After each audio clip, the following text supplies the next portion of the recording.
I do apologise, Honourable Member. My eyesight is deteriorating. Oh, slimmer and greyer. Mr Speaker, it's interesting to follow on from Stephen Joyce, and can I just note for the record that Phil Goff, as Trade Minister for New Zealand, helped create hundreds or if not thousands of jobs by signing free trade agreements, negotiating free trade agreements with China, far more than that hollow man over there ever will. He can stand up in this House and crow about his focus groups and what he learns from them, but the real work of being in government, of being a trade minister like Phil Goff, of actually helping create jobs is not what that minister's doing, because he's in a government that's overseen 158,000 people unemployed. 158,000, Mr Joyce, that's what you've overseen in this House. But Mr Speaker, once again from Stephen Joyce, we have the theme of this government: someone else is to blame.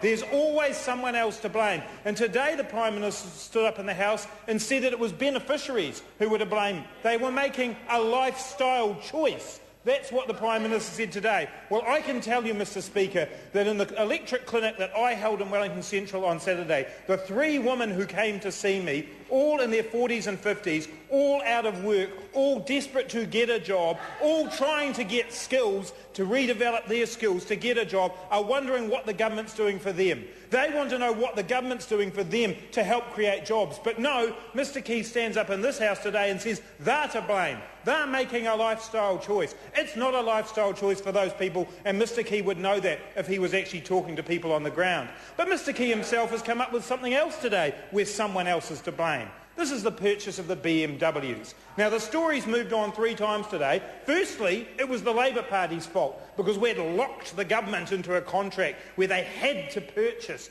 a new set of BMWs. Of course, that turns out not to actually be the case. In fact, it was an option to renew the contract, so it wasn't the Labour Party that locked them in. So the Prime Minister moved on. It was the Greens' fault. Actually, it was Bill English. He moved on. He said it was the Greens' fault because they were interested in this fad called lowering carbon emissions. And apparently the fleet of BMWs was going to have lower carbon emissions. So apparently lowering carbon emissions, doing something about climate change is a fad. So it's the Greens' fault. But then the third story, Mr Speaker, was that it was the Department of Internal Affairs' fault. And apparently Mr Key is, quote, furious with the Department of Internal Affairs. Except that's fudging the story a little bit, Mr Speaker, because the part of the Department of Internal Affairs that's responsible for the purchasing of those cars is Ministerial Services. And the Minister for Ministerial... Who is the Minister for Ministerial Services? That would be the Prime Minister. So in actual fact, if he's blaming Internal Affairs, he's blaming Ministerial Services, he's the Minister for Ministerial Services, and as Mr Mallard said, he's clearly not reading his papers, because if he wants to take some responsibility for this fiasco, it's in his basket. He is the Minister for Ministerial Services. He can't blame Internal Affairs, he can't blame the Labour Party, he can't blame the Green Party. But Mr Speaker, that is the problem with this government, that while they have no plan, there's always someone else to blame. It's not good enough. The state sector has been fingered as the area to blame because they are apparently bloated and inefficient, except that Standard & Poor's have said today, Mr Speaker, that they do not regard the state sector in New Zealand as bloated and inefficient. They said today, Kyron Curry, their analyst, said that in the New Zealand Herald today. He said, generally, we look at the government in New Zealand as being relatively small, and compared to its peers, it's quite efficient. That's right. That's Standard & Poor's, the rating agency that the government put so much investment in. They're saying, actually, it doesn't do anything. The state sector is, in fact, not bloated and inefficient. But once again, from this government, there is always somebody else to blame.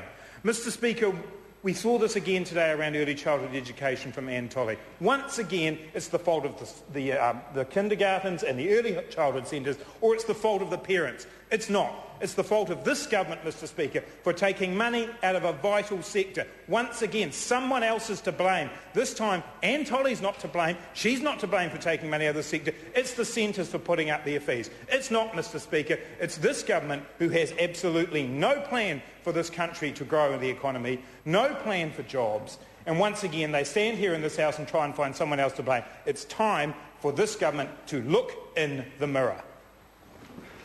Craig